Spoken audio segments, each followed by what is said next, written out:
Jordan Poole is different. He has mastered the mechanics of shooting, allowing him to compete at a higher level of play that we could only imagine, the NBA.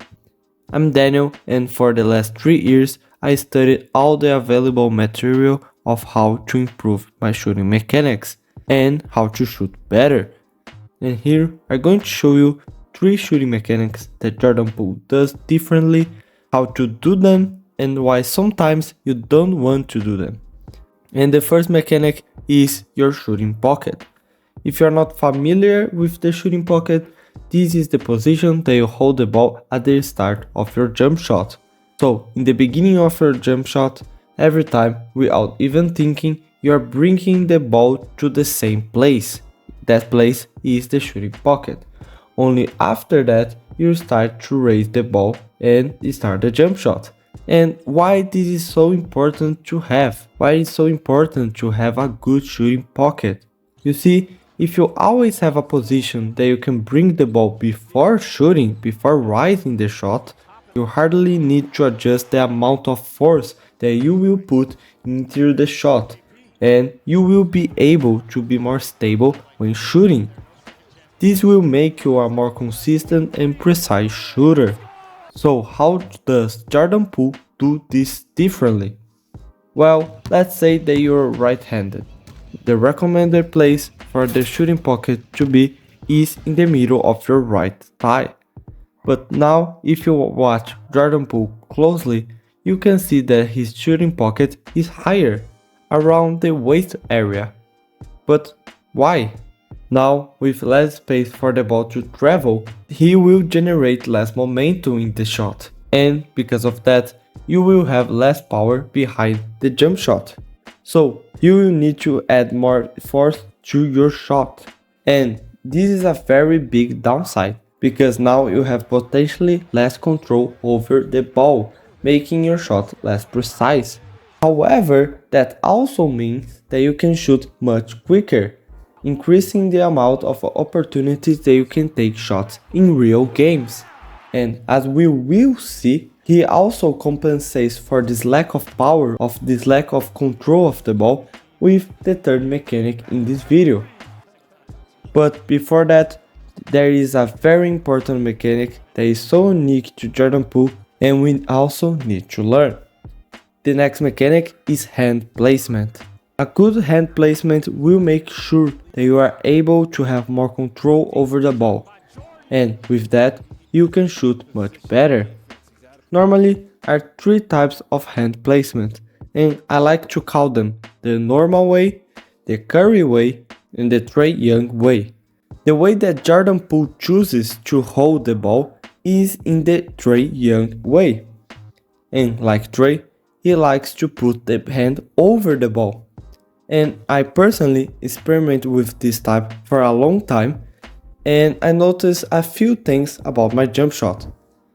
First, I had a lot of control over the shot. I felt like I was applying the same force wherever I was in the court, and that allowed me to focus more on controlling the ball and correcting other things than in the force that I need to shoot right, making my shots more consistent. Even if that force that I was always applying was very low, helping me relax when I make the shots. But on the other hand, I could only shoot in this way if I positioned the ball further from my body when rising it, doing this arc-like thing like you're seeing here. And that change gives me a more robotic jump shot, which, don't get me wrong, could be a very good thing, but also comes with a lack of fluidity and results in me not using all the momentum that I generate from the jump shot. And in the past months, I began to shoot worse because of that. Now, I'm not saying that you should or shouldn't do like him. I'm just telling you, in the way that I implement this hand placement, this was the result for me. But if you implement this and start to shoot better, just stick with it. Now back to the third mechanic. This is similar to the shooting pocket because it focuses on placement. The set point is the position that you stop rising the ball and start to releasing it. Adjusting this mechanic was one of the first major improvements in my jump shot.